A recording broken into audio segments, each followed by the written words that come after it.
Hi, and welcome to this edition of BCPS News. I'm Mary Beth Marsden. On today's show, we'll check out some rockets taking flight, cast out the SOS signal to ease homework wars, and engineers in the making. All this and more. But first, let's check out what's trending.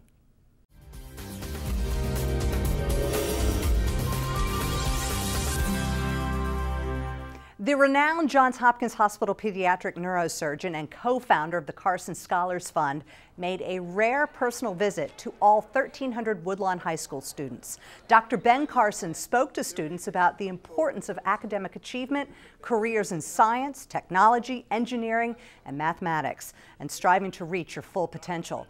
Dr. Carson's visit was part of the joint celebrations of Ben Carson Reading Day and American Education Week. Kingsville Elementary School got into the act of sharing a little kindness in celebration of National Kindness Day. The mission of the day was to inspire individuals to think about others and making the world a better place. The students at Kingsville read motivating books, wore colorful t-shirts, and performed random acts of kindness to unsuspecting classmates, teachers, and staff.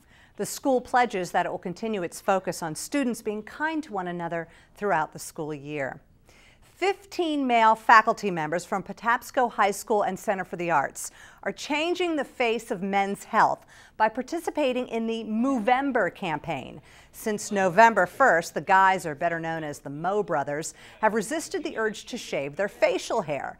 By participating in this hair growth movement, Principal Ryan Embriali, along with his colleagues, hope to raise $2,000 to support the National Program for Prostate Cancer Foundation and Live Strong, the Lance Armstrong Foundation. In 2010, globally, $7.5 million was raised for this cause. And for more happenings in and around BCPS, the Classroom to Community Express newspaper is now online. The paper contains in-depth stories, photos, and important dates to remember, so check it out. Stay with us. There's more to come. What you doing, Dad? My favorite thing. Really, Dad? What are you doing? Paying bills. Every month a stack of them come, just as regular as the rain. What's this one? That's a special one, son. I paid it first. How come? It's money for my retirement account. I put some money aside each month, just like I was paying a bill. Wouldn't you rather buy something? I don't want to work forever, and I don't want you to have to support me in my old age. In a way, I'm buying peace of mind. I'm on the installment plan.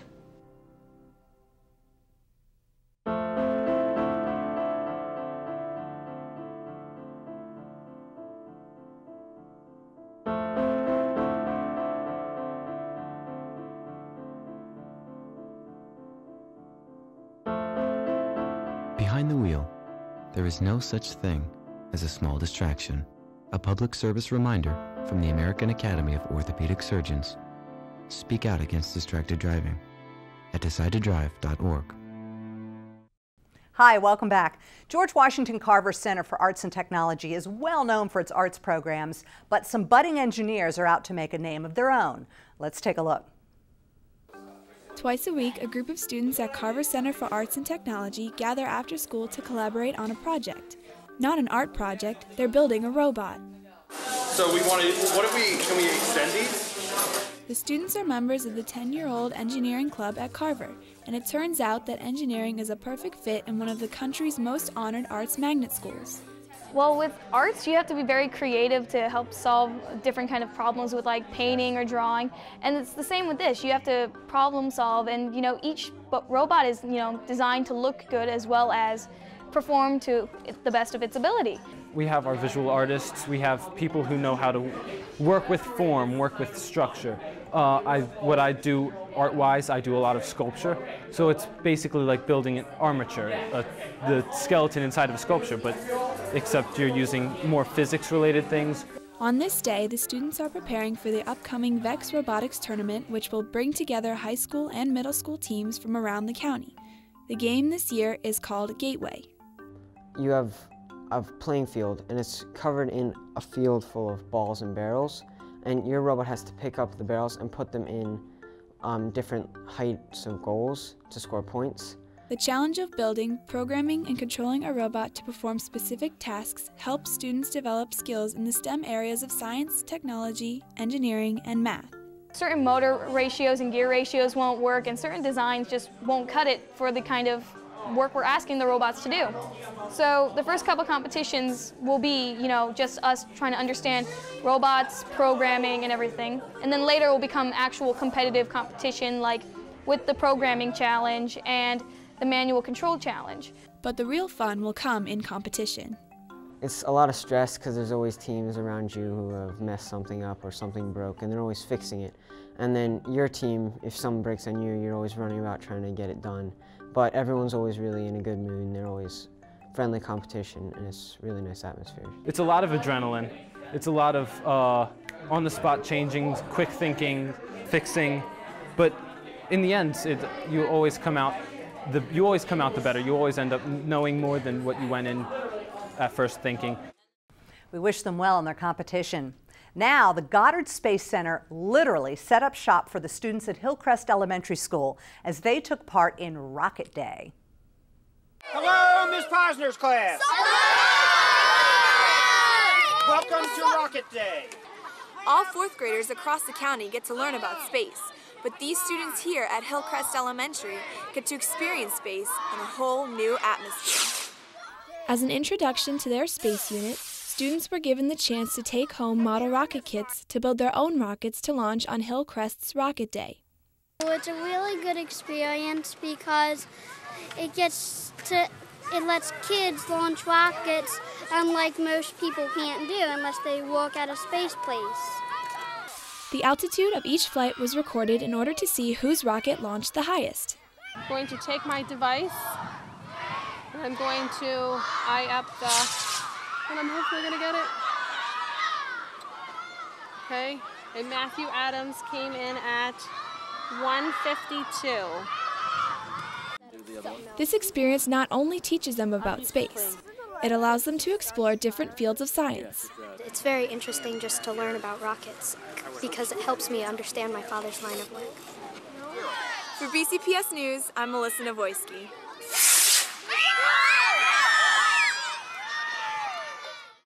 Today's elementary school students, tomorrow's space explorers. What a cool project. Coming up next, BCPS helps in creating an event at the Maryland State Fairgrounds that provides opportunities for minority businesses. And then we head over to Pine Grove Middle School and Harford Hills Elementary School, where folks get to spend time in school with their kids and grandchildren. All this in our Around the County segment.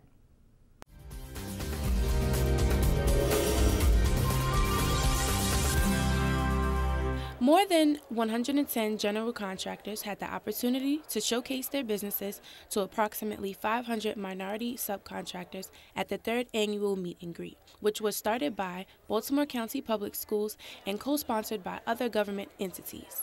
It's important because Baltimore County supports the minority vendor program that the state of Maryland has asked us to put into place. So this is an opportunity for those general contractors to meet those minority vendors so that they can use them on their next project.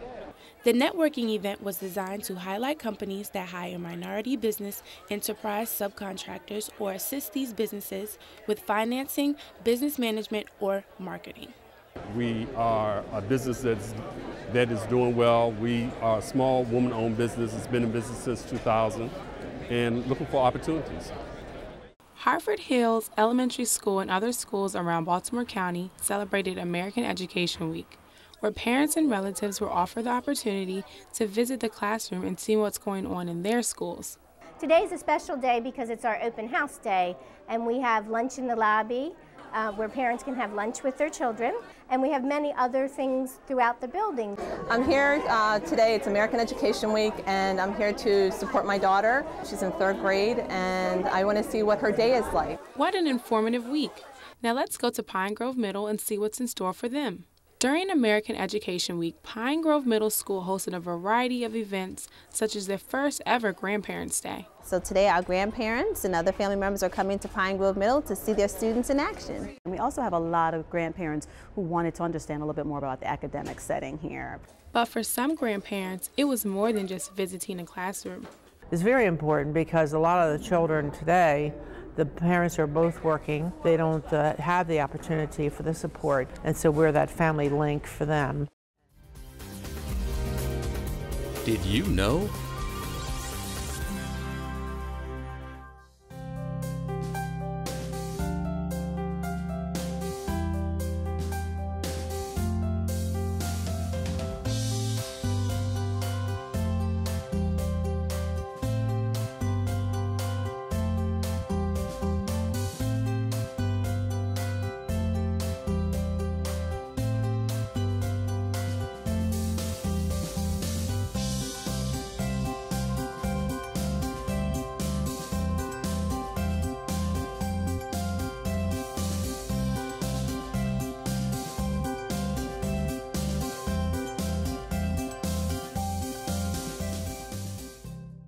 Are the challenges of homework getting you down?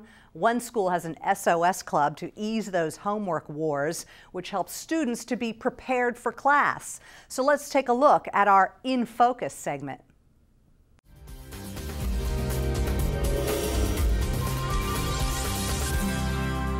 Remember, do all your computations. Being ready for a test can be stressful at times. Either on the test packet or on your scrap paper. Cockeysville Middle School, just like many other BCPS schools, has a plan to ease that stress. You may begin. Good luck. Student support is offered twice a week for the entire school year. What are you working on? Math and reading. Two at a table, get started.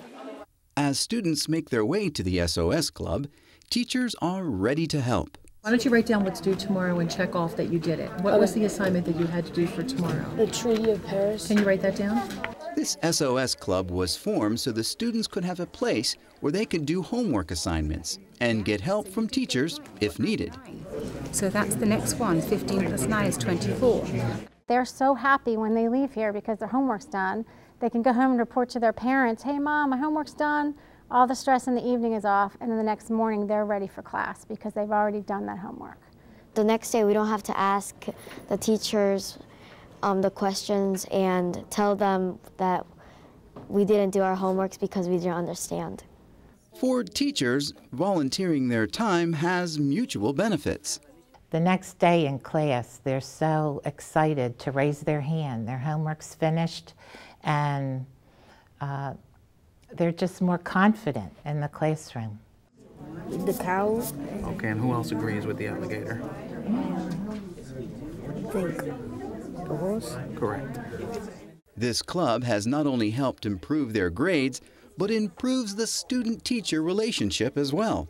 I'm energized by the fact that we have up to 40 students here after school on Tuesdays and Thursdays. It's amazing to me how fast the word gets out. The students find out that this is a place to come, they can get assistance, it's a safe place to be. That gratifies me. It gratifies me too that I've built relationships with students that I don't teach. When students take ownership of their own progress and embrace getting help in something they don't quite understand, it's a win-win situation for them and the teachers too. Well, that does it for this edition of BCPS News. If you have any story ideas, comments, or suggestions, contact us at edchannel@bcps.org and follow BCPS on Facebook and Twitter. As we leave you today, let's take a look at some of the artwork Cockeysville Middle School is showcasing at the Cockeysville branch of the Baltimore County Public Library. Until next time, I'm Mary Beth Marsden. Thanks for watching.